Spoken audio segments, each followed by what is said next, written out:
Olá amigos, estamos iniciando mais um Meio Ambiente Revista e hoje temos a honra de receber aqui o professor Marcos Vaguetti da UFSM. Professor que é líder do grupo de estudos e pesquisas em tecnologias sustentáveis. Ele foi o mentor do protótipo da Casa Sustentável, desenvolvida no projeto Casa Popular Eficiente. O professor é engenheiro civil formado pela UFSM no ano de 1992. Professor Marcos, seja bem-vindo. É um prazer estar com vocês nesse programa. Obrigado. E essa ideia desse projeto da Casa Popular Eficiente, como é que surgiu?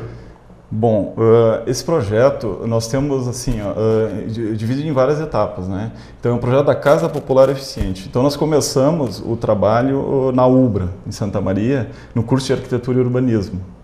Então foi lá uma ideia que eu pensei em trazer a conscientização por parte dos arquitetos, investir na área social, que é uma casa popular, e também pensando em introjetar neles a cultura ambiental, né, em termos de projeto. Então essa foi o primeiro momento. Então ali nós tivemos três anos, ele já tem 7 anos de desenvolvimento. Nesses primeiros 3, 4 anos, nós fizemos a parte de levantamento do público-alvo e a ideia de pesquisar as casas no mundo inteiro, vendo os microclimas, as regiões, e adaptar essa casa para a nossa região, para o nosso ambiente. Uma casa voltada para o clima da nossa região. Para o clima da nossa região. Então, essa foi a primeira etapa, onde se desenvolveu os anteprojetos, né? Então, a ideia de volumetria, de materiais, a materialidade, isso tudo foi desenvolvido nessa etapa. Bom, posteriormente, numa segunda desenvolvimento da pesquisa, nós fizemos a Universidade Federal de Santa Maria, onde eu comecei como professor, e aí nós desenvolvemos então a ideia de fazer os projetos, os formal, né, a parte arquitetônico, o estrutural, o hidrossanitário, a parte toda de envolvimento de complementares, e levar em termos de pesquisa de iniciação científica para a reitoria na época, e ela foi bem receptiva a esse tipo de tecnologias, e nós conseguimos construir, né? Então, um protótipo em escala real. Aí, isso aí foi, em termos de desenvolvimento, foi até o ano de 2013, onde nós inauguramos a casa, e a partir daí, 2013. 2013 foi inaugurada a casa. Inaugurada a casa. Depois de quantos anos de projeto? Isso foi desde 2008, né? Então, são em torno de 5, 6 anos, né?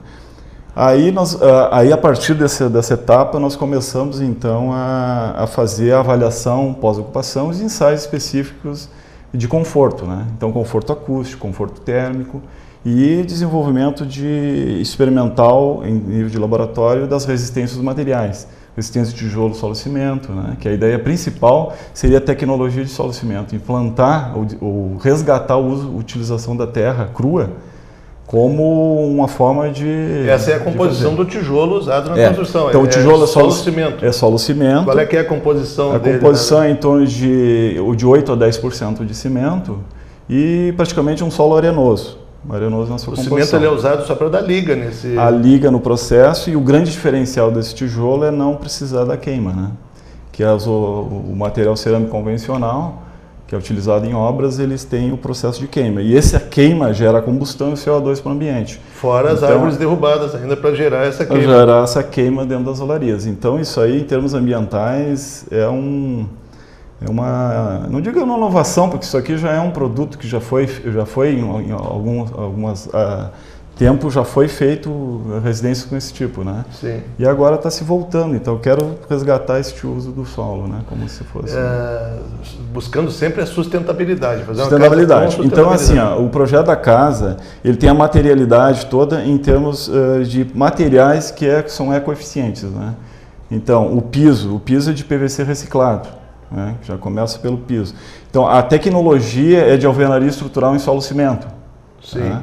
O forro da casa é o forro USB. Depois vocês vão ver nas imagens, ela vai dar bem para mostrar. O forro USB é um teste, né? Como é um laboratório, nós estamos tentando resgatar o USB. Isso é um forro que é usado em tapumes de obra, né? Então é uma coisa bem convencional e de baixo custo.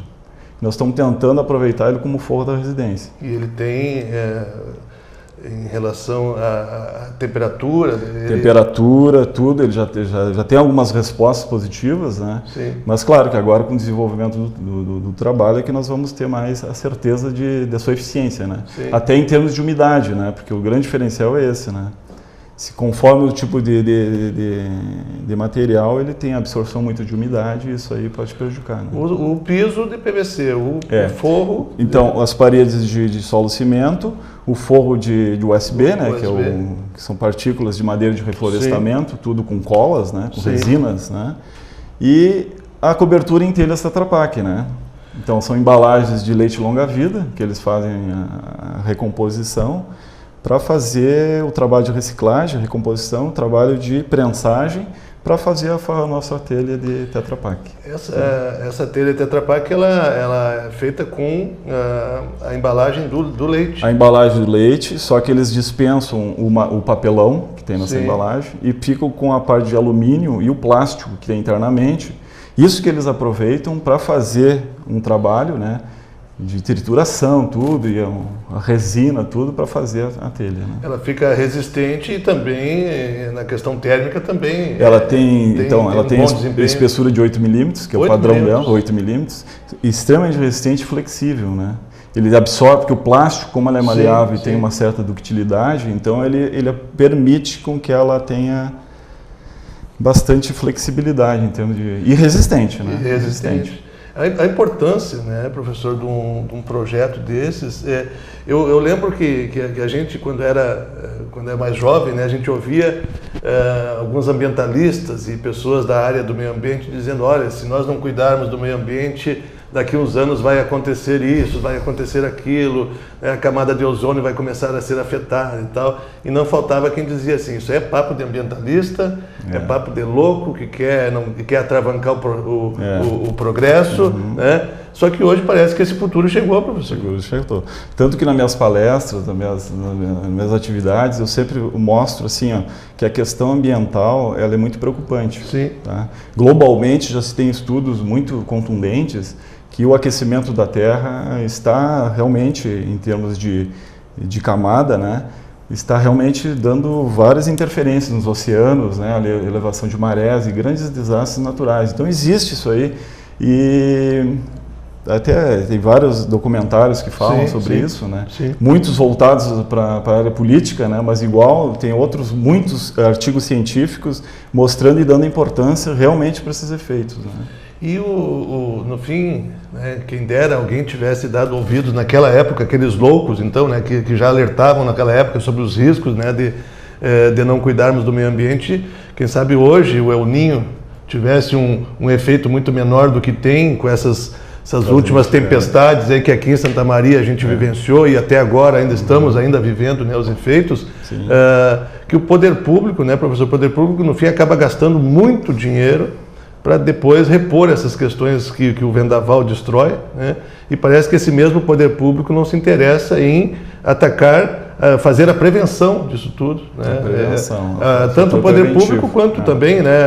A gente não sabe se na iniciativa privada tem algum interesse que não queira que a questão ecológica ela prevaleça, que os materiais ecológicos tenham uma fabricação mais em série, que possa baratear o seu custo. Eu ao menos não consigo ver isso hoje no Brasil. Isso aí tem muito apelo político, apelo né? político. Força econômica, né? Sim. Então o fator econômico é fundamental, né? Onde tu pensa em materiais alternativos, né? Sim. E que realmente despendam um pouco e não agridam tanto o ambiente, as empresas que estão do direito já se sentem meio, né? Então isso aí, uma das coisas seria o poder econômico e outras partes políticas, né? Então tem grandes conglomerados, né, que realmente detêm muita força, né? E isso aí acaba prejudicando um pouco a disseminação dessas políticas ambientais, né? E para ver como tudo se mistura, que não é só questão né, ecológica e tal, porque quando você fala nesses grandes conglomerados que o professor falou aqui, muitas vezes esses grandes conglomerados das indústrias, aí são eles que patrocinam as campanhas de muitos políticos. E depois, na hora de votar um projeto voltado para o meio ambiente, voltado para a ecologia, certamente esses deputados estarão já comprometidos com aqueles que lhe patrocinaram a campanha. Portanto, você que gosta, que curte e que sabe da importância, né, de protegermos o meio ambiente, fique atento quando conversarem com você ou tentarem conversar com você sobre a reforma política, por exemplo, né? Então vamos ficar atentos, porque não é só a reforma política. A reforma política, no fim, acaba implicando em vários temas, é até nisso que nós estamos conversando aqui agora, né? Que as pessoas não se dão conta disso, né, professor? É verdade. Bom, mas em termos da casa popular, o que é a ideia, então? A ideia da materialidade e a ideia de aproveitar soluções, que seriam soluções sustentáveis, que na prática seria o aproveitamento da água da chuva, né? Para aproveitamento da água da chuva, então, para uma casa popular, que seria onde se gasta mais, seria no vaso sanitário, em princípio. Então, nós queremos que essa água da chuva passe por um filtro e esse filtro abasteça um reservatório e, por gravidade, ela abasteça o vaso sanitário. Então, nós não estamos consumindo a água tratada, né? Que é um grande diferencial. Sim, essa seria uma das soluções sustentáveis, né? Mas tem o aproveitamento do vento. Aproveitamento do vento, então, o que nós queremos? Que seja uma casa confortável termicamente. E para isso nós precisamos da ventilação cruzada.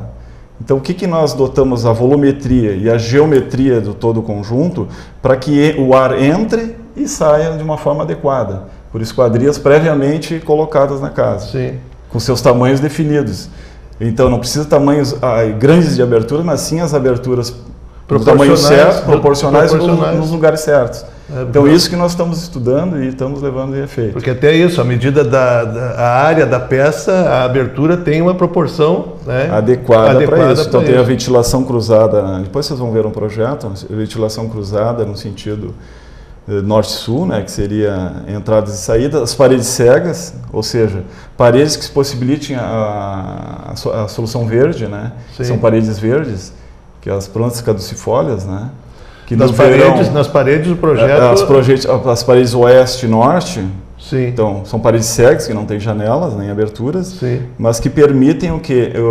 Colocar as plantas trepadeiras, né, que seriam as caducifólias, que elas perdem as folhas, então, no inverno, né, permitindo o aquecimento do tijolo e, consequentemente, por transmissão, né, para dentro, parte térmica, ter um ambiente de calefação. E no verão elas crescem, né, e arrefecem um pouco a temperatura interna. O projeto prevê até isso, então, a parede verde. A parede verde como se fosse um atributo ambiental. Além de embelezar... Além do entorno, que seriam as árvores, os seus condicionantes, né, dentro da arborização específica de um terreno, de uma cidade, de uma vila ecológica, vai ter todas essas possibilidades. Bom, aí nós temos também a solução, a parte de aquecimento da água para o banho, né? Então, isso aí é uma das coisas... que praticamente muitos já utilizam, né? Mas isoladamente. Nós queremos o quê? Então, através de tudo isso, colocar numa casa todos esses tipos de soluções que viabilizem um melhor conforto e econômico. Mas normalmente quando a gente fala de aquecimento, né, de água para o banho, a gente já imagina um sistema caro, um sistema desses industrializados. Aí, como é que a casa, então como é que a casa conseguiu? A ideia do projeto, então, é colocar as placas, né, com as soluções térmicas. Então, tem as serpentinas tradicionais, né, de cobre, onde a água passa, né, e acumula por um termosifão, né, acumula num reservatório, um acumulador, e esse aí então abastece o chuveiro, né? Então são duas entradas, a entrada da água normal e a entrada da água de aquecimento. Então nós não vamos despender da energia elétrica, mas nós vamos tentar aproveitar o aquecimento pelo sol, né, da água, uma forma limpa de utilizar essa energia, né? E o aproveitamento da luz solar para a iluminação do ambiente? Bom, aí tem um outro estudo, são vários estudos dentro do protótipo, né? Onde nós estamos vendo a capacidade de luminância natural. Que esse aí seria a parte de conforto em termos... Esse ainda não está definido no projeto? Já foi definido em termos de aberturas normais, pelo Código de Obras, né? Que nós temos que respeitar o tamanho de aberturas em função da área do piso, tudo. Em função de iluminação, tudo tem que ter dentro do projeto. Agora, nós colocamos e condicionamos essas aberturas para maximizar o efeito, né, de iluminação natural, para despender um pouco diminuir um pouquinho a utilização da energia. Porque tudo que é a luz, a iluminação que tu aproveitar, né, do dia, tu está economizando energia elétrica. Chega a ser notável, por exemplo, assim, na questão da economia de água e essa proposta da economia de energia, o morador ele vai conseguir perceber isso na conta que ele recebe no final do mês? Percebe, certamente, isso aí ao longo do tempo, porque na verdade a temperatura ideal para o banho é em torno de 37 graus. Né? Sim. Se com um chuveiro a 5.000, 7.000 watts, tu eleva a temperatura para 37 ou 40 graus, sim, tu tem um dispêndio muito grande de energia. Sim, então, quando tu consegue equilibrar... 6.000 watts de... Então, quando tu consegue equilibrar esse dispêndio com a utilização de água aquecida pelo sol, é um efeito bem benéfico. Mas outra é a questão depois foi surgindo ao longo da pesquisa, sim, vários professores, né, que atuam em conjunto. O projeto começou a chamar a atenção. Sim, dando outros tipos de soluções que também foram viabilizadas durante a construção. Por exemplo, a utilização de placas fotovoltaicas, né, para aproveitamento do sol para geração de energia elétrica da casa. Sim. Então isso aqui é uma coisa bem factível, né? Claro que é um dispêndio econômico um pouco elevado. Tem um custo inicial. Né? Que nós temos o tal de conversor, né? Porque a corrente é contínua, nós temos que converter em fazer inversão para corrente alternada. Então isso aí é um gasto que é preponderante, mas é um gasto inicial. Né? E depois ela reverte em economia ao longo do tempo, porque ele é uma solução super sustentável, né? Em termos de... Nós, falar em sustentável, em que esse projeto, por exemplo, ele influencia na parte social? Qual é a ideia dele da parte social? O que ele traz de benefício social para uma cidade, por exemplo? Para o cidadão? Nós agregando essas tecnologias, né, sejam a materialidade, as soluções de geometria, volumetria, a questão estética também, porque é importante não só morar, é importante também morar o pessoal vai ver nas fotos que não é qualquer casinha não, que nós estamos falando, nós estamos falando de um projeto bem elaborado, de uma estética muito bem elaborada. Sim, também, que fica uma casa bonita, como a gente chama. Né? Sim, são arquitetos trabalhando já em conjunto, as soluções de engenharia e arquitetura sempre lado a lado. Né? Aliás, nós temos vários pesquisadores de vários cursos. Né? Sim. Seria a engenharia elétrica, a engenharia acústica, a engenharia civil, arquitetura e urbanismo, sanitária e ambiental. Falando em aproveitamento das águas cinzas, que também durante o projeto nós colocamos as águas cinzas, né? Não as águas negras, mas sim as águas cinzas que seriam? Do lavatório, do banho, né? São águas mais que tu possas tratar com menos efeito de tratamento. Fica mais fácil o reaproveitamento. Mais fácil o reaproveitamento. Sim. Claro que isso aí é no ambiente de uma casa, né?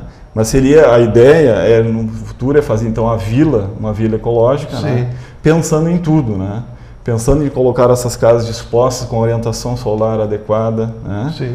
Fazer umas ciclovias, questão de transporte, questão de aproveitamento. Essa seria a contribuição social, acho, dar uma casa de qualidade a um preço, depois de seriada essa construção, certamente é um preço muito mais módico do que uma construção convencional. Perfeito. O que a gente numa área de interesse social do município, né, que nós já temos alguns estudos, de viabilizar um pensar diferente para a construção de casas populares, né? Sim. Ou seja, viabilizar tecnologias alternativas e ecológicas, né? E possibilite ter uma casa razoável, boa e boa para o ambiente, né? Em termos gerais. Eu acho que uma das grandes contribuições também que esse projeto poderia estar na área da tecnologia seria tornar a produção em série já, por exemplo, a telha, eu andei pesquisando a telha Tetra Pak e a gente não encontra facilmente, né, fabricantes, até porque vai uma grande quantidade de embalagem de leite e tal, e isso depende muito de uma estrutura toda, né? Estrutura de catadores. A questão do tijolo também, então eu acho que a grande contribuição da tecnologia, a tecnologia deste projeto seria isso, seria tornar mais popular esses então materiais. O que nós estamos, primeiramente, de mostrar e estudar o protótipo. Bom, à medida que tu vai estudando o protótipo, tu vai viabilizando frente ao mercado, com empresas da região, né, possibilidade de produzir em escala o tijolo de solo cimento. Poderia ser produzido a nível bem em sistemas de mutirão também. É uma outra alternativa que tem. Porque também mas nós em Santa Maria não temos nenhuma empresa que fabrica, por exemplo, tijolo. Né? mas já teve tentativas de fabricação. E pela falta de mercado, de repente... Falta de mercado, justamente, de visibilidade, né, do produto. Então isso aí, o convencional fica mais prático, né? Eu vou ali na olaria, compro esse aqui de barro que é queimado, que ocupa árvores para sua queima e tal, eu não me preocupo com o meio ambiente e faço pelo mais fácil, então me parece que é por aí. Então nós estamos agora com esse estudo primeiro, já tem até alguns estudos em laboratório para fabricação de tijolo. Então ele é factível e viável dentro das jazidas da região, isso que era uma outra preocupação. Será que nós vamos encontrar o solo arenoso e adequado para esse tipo de tijolo? Vamos encontrar. Então nós temos em regiões aqui de Santa Maria que nós podemos coletar esse material sem problema. Então foi viabilizado em termos experimentais e já deu estudos de trabalhos de conclusão de cursos de graduação. Nós estamos com uma pesquisa a nível de mestrado, agora desenvolvendo tijolos maiores, porque o que foi utilizado no protótipo foi um tijolo de 12,5 por 25. É quase um padrão, uma parede, acho. O padrão normal de paredes é em torno de 18 a 20, né? Mas nós queremos diminuir isso aí, né?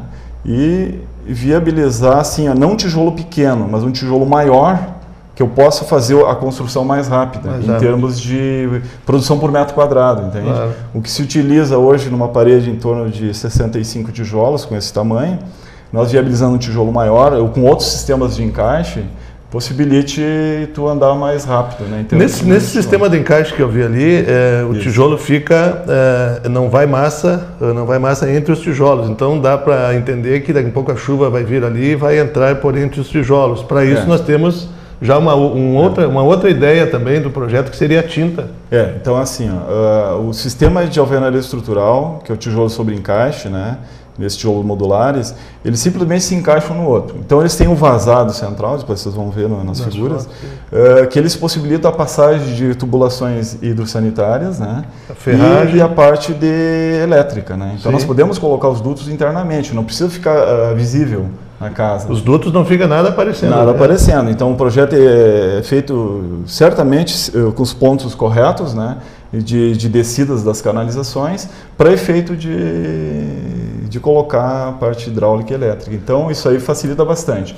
Outra coisa é a questão de amarrações, né? Porque nossos grandes problemas... Essas ventanias que está aí, né? Tem que estar muito bem amarrado para não dar problema. Justamente. Então o pilar... Bom, em certas regiões tem pilares, né?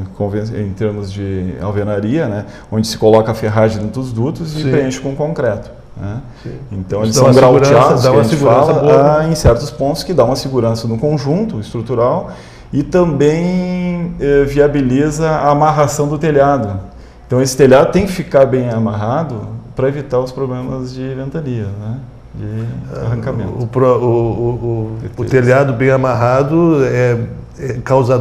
o telhado mal amarrado é causador de muita coisa que a gente está vendo hoje com essas tempestades aí. Nós vimos de casa, em termos de a construção da própria casa de uma forma, eu não digo assim, que muitas partes técnicas, não é um desleixo, mas é um não comprometimento com certos detalhes que no fim, inviabiliza muitas coisas, né? E geram custos, né? É que a gente está acostumado, as casas populares, cobrir a casa para chuva. É uma chuvinha, né? Que não tem vento, uma chuvinha. Está abrigado da chuva? Está, então está ok. Mas esse projeto... a gente sabe que casas populares ficam famosas assim porque a família vai aumentando, né? Aí eu vou fazer um puxadinho. O famoso puxado. Mas aqui nesse projeto eu não vou me atrever a chamar de puxado, mas tem até previsão para isso, tem previsão para aumentos ainda da área da casa. Perfeito. Assim, tem casas que são feitas especialmente no norte de Santa Catarina e sul do Paraná, onde é uma região muito favorecida em termos de fabricação desse tipo de tijolo, com casas de até 2 ou 3 andares, bem certas e moduladas, né? Com a estrutura que tem no térreo, tu consegue para subir. fazer. Então, bom, a nossa ideia é sempre na horizontalidade, então não trabalhar com um sistema na vertical, em conjuntos habitacionais. Nossa ideia é porque o morar numa casa respeita essa privacidade de famílias, então nós queremos a família de 4 a 5 pessoas, né? Em um primeiro momento, com 2 quartos, um casal, um solteiro, né, com uma área de 55 metros quadrados, absorver uma família até 5 pessoas. Sim. Né? Então essa é a ideia inicial. Bom, se precisar a mais disso, então o próprio lote... A ideia inicial tem o que? Tem a sala, tem o quarto, a sala-cozinha, quase que integrada, né? Isso.